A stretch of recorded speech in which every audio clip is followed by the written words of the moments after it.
Hey, salut la gang, c'est JP pour l'école du jeu et aujourd'hui je vous invite à regarder avec moi les règles d'un jeu à thématique originale et immersive. Je vous parle de Consumption Food and Choices, un jeu qui vous invite à gérer votre alimentation et votre activité physique. L'école du jeu, en partenariat avec la boutique L'Imaginaire, au-delà de vos attentes.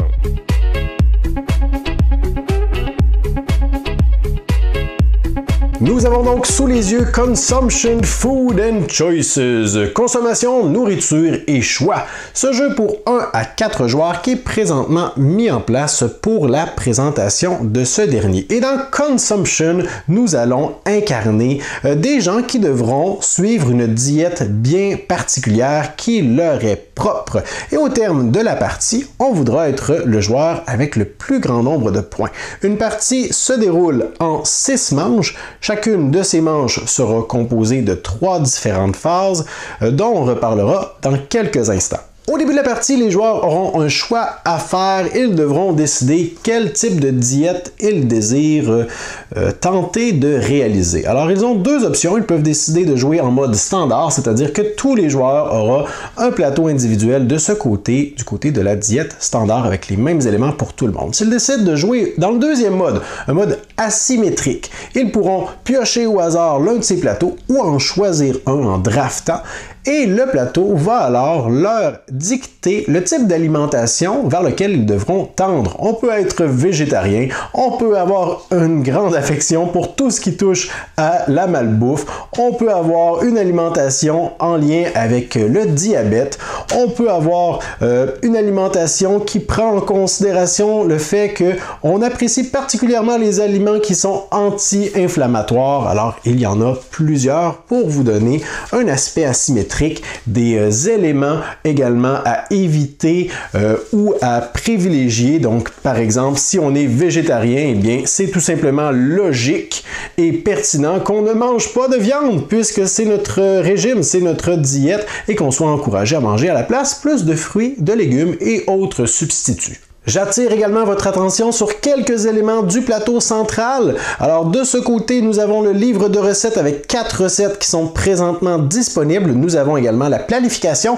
les activités physiques qu'on prévoit faire. On a 3 activités physiques qui sont présentement visibles et accessibles. De ce côté, nous avons l'épicerie. Alors en cours de partie, il est possible qu'on développe des rages de nourriture. Ça va nous dicter les rabais qui seront disponibles pour nous lorsqu'on ira magasiner.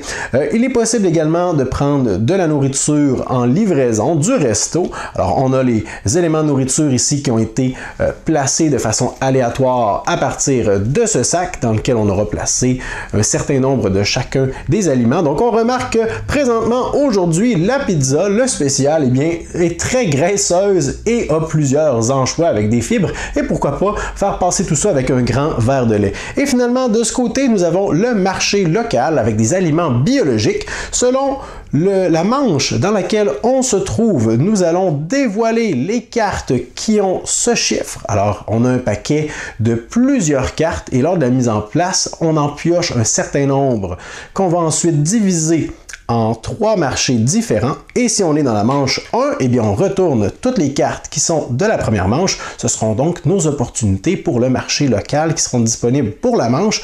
Mais lors de la deuxième manche, eh bien ces 2 cartes seront défaussées et on aura accès juste ici à une nouvelle carte. Lors de la première phase d'une manche, eh bien les joueurs en ordre inversé de l'ordre du tour. Donc, le dernier joueur à jouer pourra choisir l'un des assistants disponibles. Alors, on a dans une partie standard à plus de 2 joueurs, on a 6 assistants disponibles et chacun de ces assistants peut nous donner 2 opportunités, 2 pouvoirs spéciaux.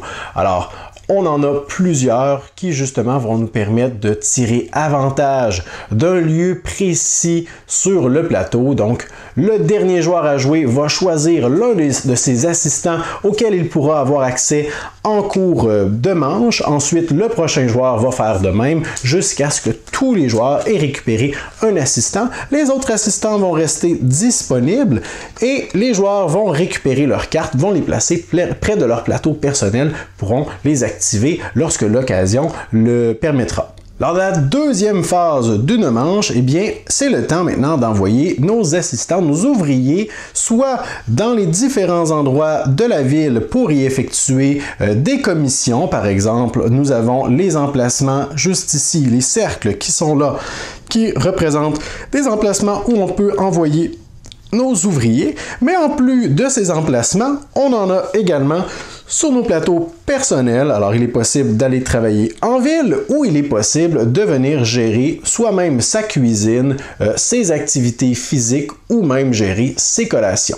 Donc, lors de la phase de résolution des actions, les joueurs à tour de rôle vont placer l'un de ces disques sur l'un des emplacements disponibles. On va faire ça jusqu'à ce que tous les joueurs aient joué leurs 4 actions. J'attire donc votre attention sur les quelques actions qui sont sur le plateau présentement.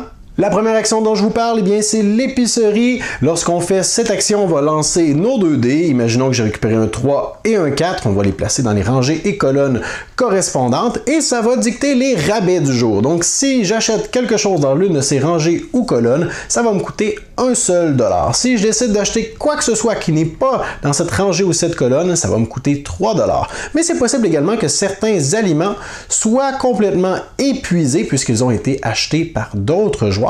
À ce moment, si je décide d'en faire venir une commande spéciale pour moi, ça me coûtera 5 dollars par aliment. Alors avec ce placement, je pourrais très bien aller récupérer, pourquoi pas, 2 fruits et légumes et une bouteille d'eau. Ce sont tous des aliments qui sont dans les rangées et colonnes correspondant à mes dés. Alors ça va me coûter 1 dollar par aliment. J'ai donc dépensé 3 dollars. Il me reste 3 dollars à dépenser puisqu'on a toujours un budget fictif de 6 dollars. Lorsqu'on vient à l'épicerie, on n'a pas de jetons monnaie. On se souvient qu'on a 6 dollars maximum à dépenser. Je pourrais donc continuer d'acheter des aliments à 1 dollar, mais je pourrais aussi dire « Ah, j'aurais vraiment besoin d'une bonne grosse tranche de steak qui est présentement épuisée. Je devrais payer 5 dollars pour ça. » Alors, avec l'argent que j'ai dépensé, ce n'est plus possible, mais je pourrais dire également que je voudrais vraiment avoir du poulet et présentement, ce n'est pas dans les colonnes et rangées avec les rabais qui sont appliqués. Je pourrais donc en acheter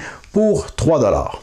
Une fois que mes achats sont faits, je vais venir placer mes aliments dans ma cuisine en respectant les dates de péremption. Alors, le poulet va passer date très vite, va pourrir très vite, alors que les fruits et légumes, ça prendra un peu plus de temps et ma bouteille d'eau sera encore bonne pour la consommation dans un bon moment. Éventuellement, on devra faire déplacer les jetons qui se trouvent dans notre cuisine. Si les jetons se retrouvent à la poubelle, eh bien, on va perdre des points de victoire en fin de partie. Une autre action qu'il est possible de faire, c'est d'aller récupérer de la nourriture dans l'un des 2 restaurants, le buffet, ou aller tout simplement récupérer de la pizza. Lorsqu'on vient récupérer de la nourriture au buffet, on place un jeton dans l'emplacement qui est disponible. Si on joue à 3 ou à 4 joueurs, on aura un second emplacement disponible. On va choisir l'une des 2 rangées et ça va représenter les aliments qu'on va manger au buffet. Alors, ces aliments ne vont pas dans notre cuisine, bien évidemment,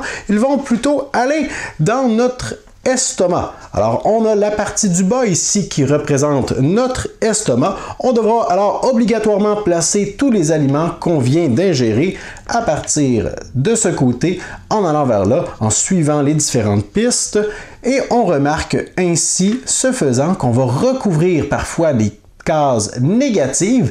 En fin de partie, il est possible donc de perdre des points selon le nombre de nourriture qu'on aura ingéré ou d'en gagner. Et ici, j'aurai mes fibres de ce côté. De façon alternative, on peut à la place décider de venir chercher de la pizza. À ce moment, on va ingérer 6 aliments d'un seul coup. Alors, tous ces aliments devront être ajoutés à mon estomac. Par contre, cet emplacement a un pouvoir un peu spécial puisque ingérer 6 aliments d'un seul coup, c'est rare que tous ces aliments représentent bien ce que notre alimentation a besoin. Parfois, 4 d'entre eux sont positifs, 2 autres le sont un peu moins. Donc, un pouvoir spécial qu'on peut avoir ici, c'est qu'à la fin de la manche, une fois que tout le monde aura joué, le joueur qui est venu chercher de la pizza pourra récupérer son jeton et aller faire une autre action parmi les emplacements qui sont encore disponibles à ce moment. La troisième action disponible sur le plateau central, eh bien, c'est de venir visiter le marché.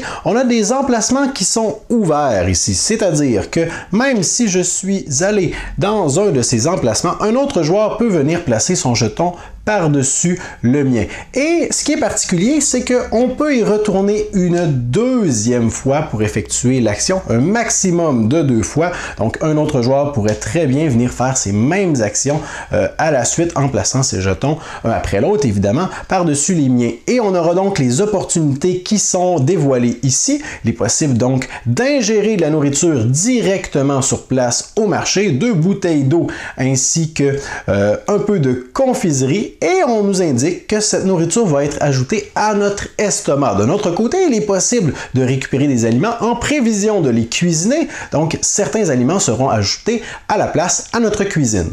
Les 3 prochaines actions sont illustrées sur votre plateau personnel. Il est donc possible de venir cuisiner et on peut effectuer cette action le nombre de fois qu'on le désire. Seulement le joueur actif peut jouer sur ses propres emplacements.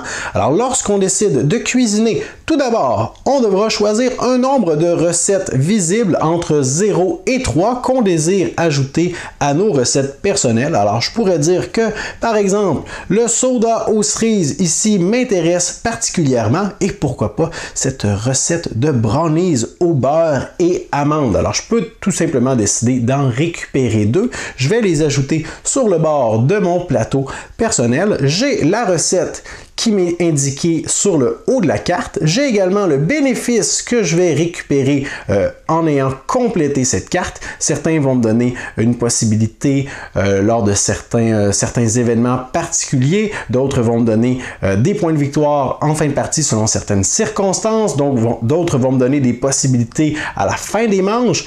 Et lorsque je désire cuisiner ces recettes, parce qu'une fois qu'on a récupéré des recettes, on peut par la suite les cuisiner. Je vais pouvoir récupérer jusqu'à 3 aliments dans ma cuisine, bien évidemment.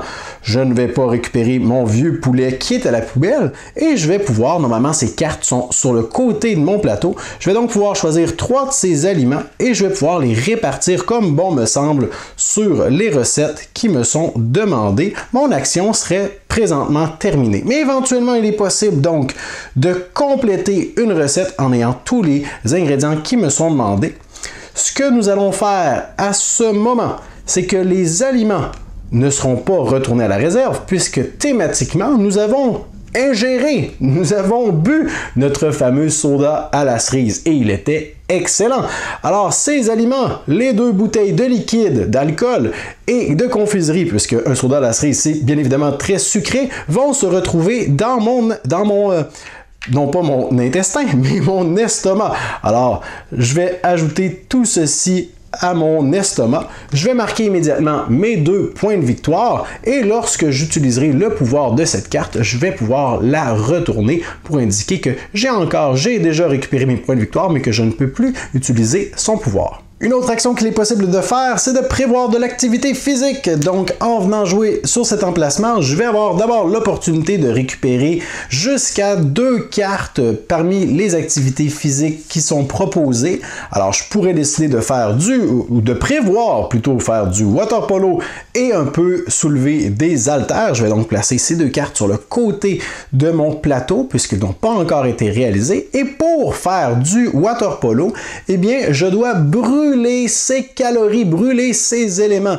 Alors, l'autre action qu'il est possible pour moi de faire en même temps, après avoir récupéré mes cartes, c'est de récupérer jusqu'à 3 jetons aliments dans mon corps, dans mon estomac, et les ajouter à cette carte. Je pourrais donc décider de mettre, pourquoi pas, de l'eau, des confiseries, puisque présentement, j'ai une alimentation qui est beaucoup trop sucrée, donc c'est positif pour moi de m'en débarrasser. Ici, on m'indique le choix entre du gras ou des fibres. Je pourrais décider de me débarrasser du gras puisque je reste encore proche du positif et mon action serait terminée. Éventuellement, je pourrais décider de revenir faire cette action pour ajouter ici n'importe quel type d'aliment. Donc, je pourrais me débarrasser de mon poisson ici puisque j'ai une alimentation végétarienne et lorsque mon activité physique a été complété, eh bien, ces aliments vont retourner cette fois-ci dans la réserve. Je vais marquer les points de victoire, je vais retourner la carte, je vais pouvoir l'insérer près de mon plateau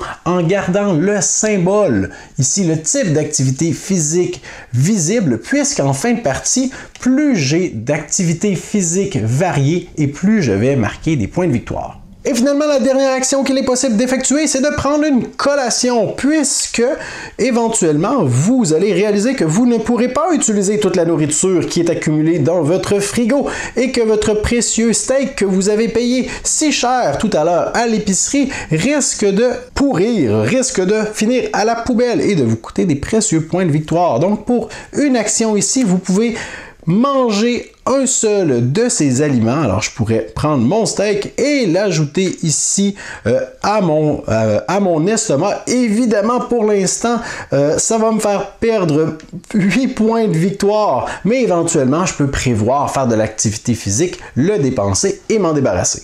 Une fois que les joueurs auront placé tous leurs ouvriers, eh bien on passe à la troisième et dernière phase de la manche, la phase où on se prépare pour la prochaine manche. Alors premièrement, le joueur qui aura été récupéré de la pizza aura l'occasion d'aller effectuer une dernière action avant de procéder à l'activation des pouvoirs de fin de manche. Par la suite, nous allons gérer la cuisine de tous les joueurs en décalant leur nourriture qui vont se rapprocher de plus en plus vite de leur date de péremption. Par la suite, les joueurs vont pouvoir récupérer tous leurs ouvriers, les rapatrier à leur plateau personnel. On va se débarrasser également des petits jetons qui ont été placés à l'épicerie, puisque lorsque une nouvelle manche commence, eh bien, l'épicerie est ravitaillée.